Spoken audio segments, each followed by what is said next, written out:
আসসালামু আলাইকুম। আজকে আমাদের তৃতীয় শ্রেণীর শিক্ষার্থীদের কবিতা পাঠটি আমাদের গ্রাম, এটা এখানে উপস্থান করা হবে। এই যে তৃতীয় শ্রেণীর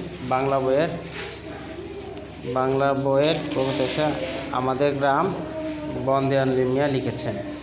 এই কবিতাটি আমাদের শিক্ষার্থীদের মধ্যে যে প্রতিবন্ধী অনেকটা বলা যায়, সে এখন আমাদের সামনে কবিতাটি আবৃত্তি করবে।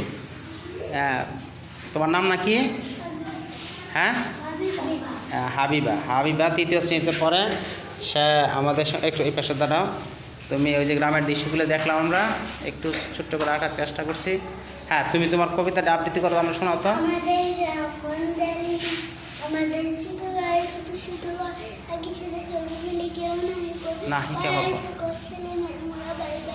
একসাথে খেলি আর চলে হিংসু আমার পিতা মাতা গুরুজন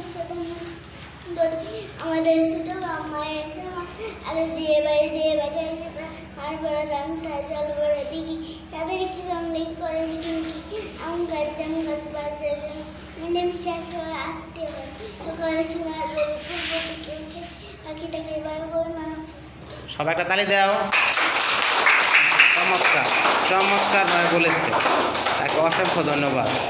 তোমরা কি পারো না সবাই? কি হাইরে যাবে তার সাথে?